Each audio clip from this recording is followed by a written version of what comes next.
Tumsifu Yesu Kristo. Uhuru wa Yesu. Mola yaseba tuitikie wote Yesu. Roho Mtakatifu wa Yesu ananena na ulimwengu. Pinga ushoga na roho zote za kuzimu na kuziombea kwa jina la Yesu. Lakini pinga roboti aliyeingia duniani kwa kisingizio cha kukua kwa sayansi na teknolojia. Ni sanamu huyo. Kwanza tuanze na sala ya ufalme wa Yesu inayotoka katika kitabu cha Mathayo sura ya 6 mstari wa 9 hadi wa 13. Baba yetu uliye mbinguni, jina lako litukuzwe, ufalme wako uje, mapenzi yako yatimizwe hapa duniani kama huko mbinguni. Utupe leo riziki yetu, utusamehe deni zetu kama sisi nasi tuwasamehe wadeni wetu, na usitutie majaribuni, lakini utuokoe na yule muovu, kwa kuwa ufalme ni wako na nguvu na utukufu hata milele. Amina.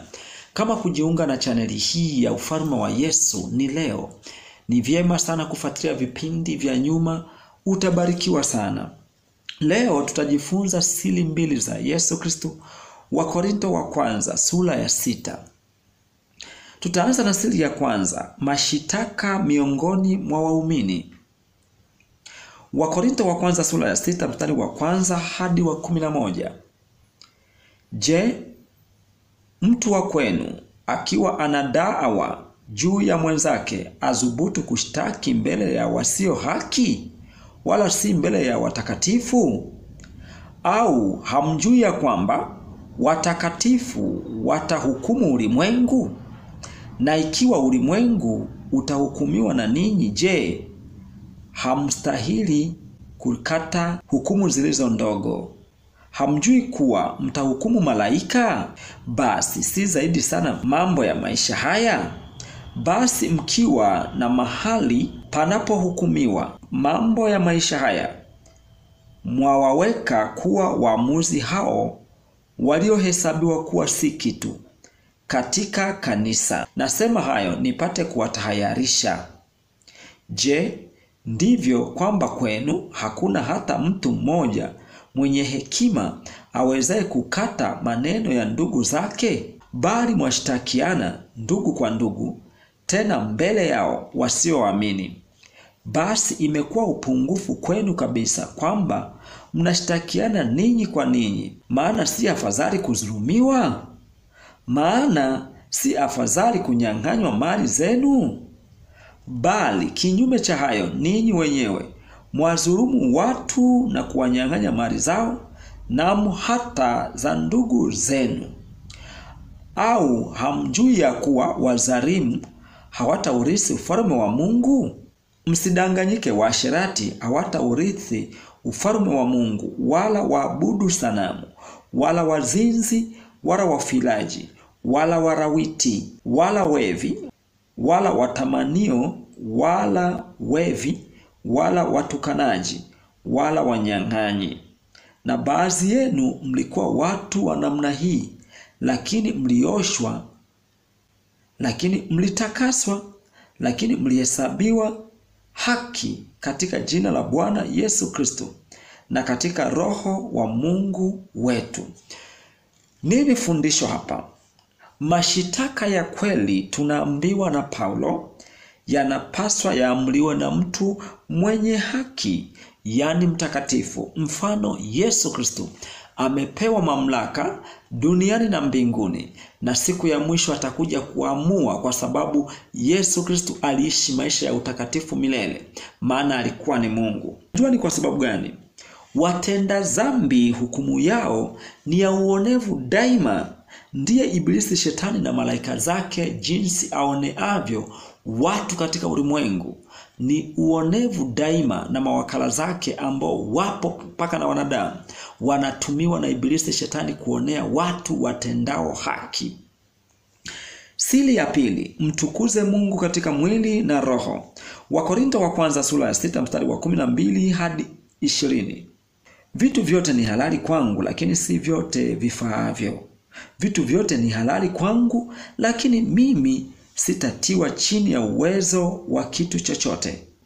Vyakula ni kwa tumbo na tumbo ni kwa vyakula, lakini Mungu atavitowesha vyote viwili, tumbo na vyakula. Lakini mwili si kwa zinaa, bali ni kwa Bwana, naye Bwana ni kwa mwili.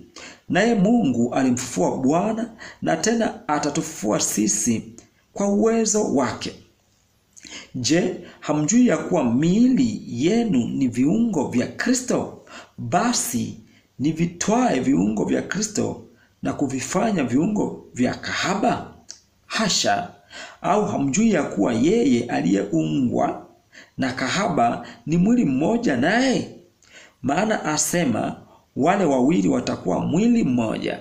Lakini yeye aliyeungwa na Bwana ni roho mmoja naye. Ikimbieni zinaa.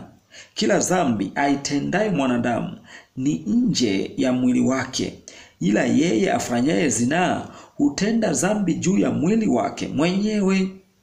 Au hamjui ya kuwa mwili wenu ni hekalu la Roho Mtakatifu aliye ndani yenu, mliyepewa na Mungu, wala ninyi si mali yenu wenyewe? Maana mlinunuliwa kwa thamani. Sasa basi, mtukuzeni Mungu katika miili yenu. Paulo anaongea na kanisa ambao ni mimi na wewe, akitufundisha namna ya kumtukuza Mungu. Nini fundisho hapa? Kuna tofauti ya kumtukuza Mungu kimwili na kiroho. Unajua ni kwa sababu gani? Kumtukuza Mungu kimwili ni kuwa kama malaika kimwili, kimuonekano, lakini ndani uko mbali na sheria ya Mungu. Na watu tunao wengi sana wanaojivalia mavazi ya kondoo, kumbe ndani ni mbwa mwitu. Unaona?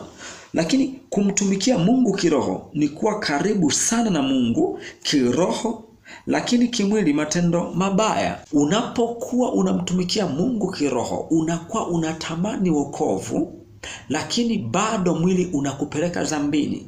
Wanasema kwamba roho ilazi, lakini mwili ni dhaifu. Unasema kabisa kwamba natamani kuacha dhambi, lakini nashindwa. Hapo uko karibu na Mungu kiroho, lakini mwili ndo unaishinda roho. Huko ndiko kumtukuza Mungu kiroho, lakini mwili uko mbali na Mungu. Hivyo Paulo anasema kwamba tumtukuze Mungu katika mwili na roho. Hivi vitu vyote vinaenda sambamba kwa Mungu, ili tupate kulijenga hekalu la Bwana ambalo ni miili yetu, ili tupate kuokoka siku ya mwisho. Asanteni kwa kunisikiliza. Mungu ibariki Tanzania, Mungu ibariki dunia yote na mataifa yote duniani. Amina.